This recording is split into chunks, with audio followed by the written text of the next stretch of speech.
सक्षम police times news 112 सक्षम जनतेचा आवाज। कसारामधील वाढीव पाणी पुरवठा योजनेवरून सध्या राजकीय वातावरण चांगलं तापलंय। 15 कोटीतून चंद्रकांत जाधव सटकले आणि प्रकाशवीर चिखलात अडकले, अशी थेट आणि सनसनी टीका आता समोर आली आहे। नमस्कार, मी प्रथमतः सक्षम पोलीस टाइम चे जे संपादक आहेत विलास पाटील साहेब यांचं अभिनंदन करतो की आपण कसाऱ्यासारख्या एका दुर्गम भागामध्ये आपले नवीन प्रतिनिधी सोमनाथ भगत यांना कसारा ग्रामपंचायतमध्ये होत असलेल्या घडामोडी आणि येत्या उन्हाळ्यामध्ये होत असलेली पाणी टंचाईबाबत सरपंच म्हणून काही आरोप प्रत्यारोप माझ्यावरती जे झाले त्याबद्दल खुलासा करण्यासाठी आपण या ग्रामपंचायत कार्यालयामध्ये इथपर्यंत आलात, त्याबद्दल तुमचं पहिले धन्यवाद करतो। गेल्या 3 दिवसापूर्वी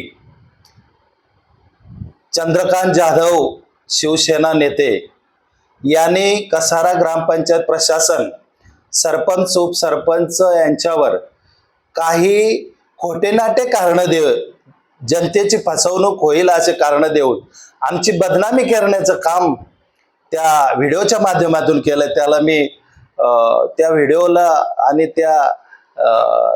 त्यांची जी मुलाखत आहे तिला एक कसाऱ्यातील मायबाप जनतेला सांगू इच्छितो की त्यांनी केलेले आरोप हे कितपत सत्य आहेत, कितपत योग्य आहेत, कितपत खोटे आहेत, किती बिनबुडाचे आहेत। मी ह्या मुलाखतीच्या माध्यमातून कसाऱ्यातील मायबाप जनतेला सांगू इच्छितो। त्यांनी माझ्यावर केलेला पहिला जो आरोप आहे की 15 कोटीची जी योजना MGPने जी आपल्या गावात राबवली, ही MGPची योजना आम्ही सरपंच झाल्याच्या नंतर 30 वर्ष आमच्याकडे सत्ता असल्याच्या नंतर आम्ही मंजूर केली अशी छाती ठोकून बडवलं। मी चंद्रकांत जाधव यांना एक आव्हान करतो की तुम्ही सत्तेत असताना ती योजना मंजूर केली, तुम्ही मंजूर केलेले नाही, त्याचे साक्षीदार मी स्वतः प्रकाशवीर आणि या गावचे ज्येष्ठ नेते बाळा राजपूत, विश्वास शिंदे आणि आप्पा बेंडकोळे आणि स्वर्गीय अजितदादा पवार आणि या आदिवासी समाजाचे एकमेव नेते आपल्या आदिवासी विकास मंत्री होते ते माजी आपले कैलासवासी मधुकररावजी पिचड साहेब यांच्याकडे आम्ही बाळा राजपूत, विश्वास शिंदे या तालुक्याचे माजी आमदार माननीय पांडुरंग बरोरा साहेब आणि आप्पा बेंडकुळे आम्ही स्वतः मंत्रालयात गेलो। पिचड साहेबांनी या योजनेला माननीय जे आज हयात नाही अजितदादांची आठवण आली, या कसारा ठाणे जिल्ह्यावर सुद्धा त्यांची म्हणजे नजर अशी अतिशय तीक्ष्ण घारीसारखे असणारे अजितदादा आज आपल्यामध्ये नाही आहेत, परंतु अजितदादा त्यावेळेस पाणी पुरवठा मंत्री होते। मी आणि माझे सर्व सहकारी बरोरा साहेब आम्ही मंत्रालयात गेल्याच्या नंतर स्वर्गीय मधुकरराव पिचड साहेबांनी या योजनेला मंजुरी दिलेली आहे। तुम्ही ही योजना आणली नाही आणि आणली तर आणली, ही योजना जेव्हा एखादी एजन्सी राबवते ती आपल्या गावात राबवते तेव्हा त्याची देखरेख कोण करतो? ग्रामपंचायत करते। मेन प्रशासन आपण आहोत, आपल्या गावात ती योजना आहे, ती जबाबदारी आपली असते। परंतु हे महाशय काय बोलतात की योजना मंजूर झाल्याच्या नंतर त्या एजन्सीचं काम आहे, त्याच्यात भ्रष्टाचार झाला असेल अशी लोकांना भूल थापा देतात। अरे मी तर या माध्यमातून मी सांगू इच्छितो की 15 कोटी मधून चंद्रकांत जाधव सटकला आणि प्रकाशवीर या गावच्या तळ्याच्या चिखलात अटकला। म्हणजे ही अशी गलिच्छ भावना मनात ठेवून आज गावावरती एवढं मोठं संकट आलंय, तुम्ही सहकार्य केलं पाहिजे। हे नैसर्गिक संकट आहे आणि आमच्यावर आरोप करतात की पाणी योजना ही यांच्या गलतान कारभारामुळे आज डबघाईला आली, परंतु आमच्याकडून कुठल्याही प्रकारचं नियोजन हे चुकीचं झालं नाही। नियोजन चुकलंय हे त्या मागील सत्ताधाऱ्यांकडून चुकलंय। हे आज छाती ठोकपणे सांगतात की ही योजना आमच्या काळामध्ये म्हणजे माझ्या काळात मंजूर झाली। हे बघा माझ्याकडं सबूत आहे यांचा, यांचा खोटारडेपणाचा सबूत आहे. हे बघा, बघू शकता, याचं पेज सुद्धा तुम्ही जर व्हॉट्सअपला वगैरे टाकू शकता. इथं तारीख किती आहे? 21/5/2021. त्यावेळेस सरपंच कोण होत्या? माननीय जाधव मॅडम. हे बघा, आणि हे योजना ताब्यात घेतल्याचा हे ठराव आहे आणि हे कागद तुमच्या समोर आहे. मग हा माणूस एवढा खोटा का बोलतो? म्हणजे नाहक एखाद्याला बदनाम करण्यामागचं. आता ही योजना राबवत असताना आपण लक्ष दिलं पाहिजे, परंतु ह्या माणसाने काय केलं, मी त्यावेळेचा साक्षीदार आहे. त्यावेळेस जेव्हा योजना ताब्यात घ्यायची असते त्यावेळेस 2 वर्ष कालावधी सांभाळायचा असतो. परंतु ह्या महाशयाने काल बोलला की 2 महिने योजना चालवली, असं नाही का, असं त्याच्या भाषा शैलीमध्ये बोलले. कसली 2 वर्ष योजना चालवली? कुठलं लाईट बिल भरलं? सगळी योजना, सगळी देखभाल ही ग्रामपंचायतने केली आणि संबंधित एजन्सी इथून तुमच्याकडचं जे लाचचे पैसे असतात त्यांचं डिपॉझिट होतं, काहीतरी मला वाटतं अंदाजे 70, 80, 90 लाख रुपये डिपॉझिट बाकी होतं. परंतु कालावधी संपत आला, ते 80, 90 लाख दुसऱ्याच्या ताब्यात जातील किंवा हे आपल्या ताब्यातून निघून जातील म्हणून घाई ठराव केला आणि योजना ताब्यात घेतली. आणि आता छाती बडवतात तळ्यावर जाऊन. थोडी जनाची नाही तर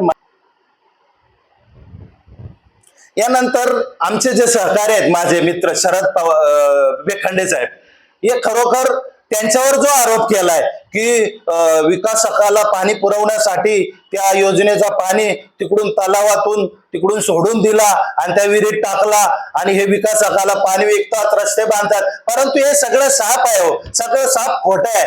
कारण तुम्ही या गावचे नागरिक आहात. तुम्ही जो मोखावण्याचा ओहळ आहे, जो नाला आहे, हा वर्षानुवर्ष पावसाळ्याच्या नंतर डायरेक्ट मार्च एंडिंगच्या पर्यंत तो वाहत असतो आणि तो वाहत असताना तो नैसर्गिक आहे.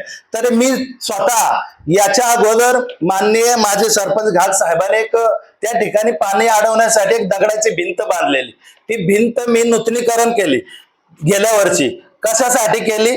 तर हे जे खाली जाणारं पाणी आहे, हे पाणी या ठिकाणी अडलं पाहिजे. हे बघा, कोणी त्या ठिकाणी जाऊन बघा, ती दिवाल, एक मोठी दिवाल, तिचं नूतनीकरण केलेलं आहे. मग आम्ही पाणी खाली सोडलं का? आम्ही पाणी अडवण्याचा प्रयत्न केला, पण तरी सुद्धा आमच्यावरती खाली विकासकाला पाणी सोडल्याचे खोटे आरोप होत आहे.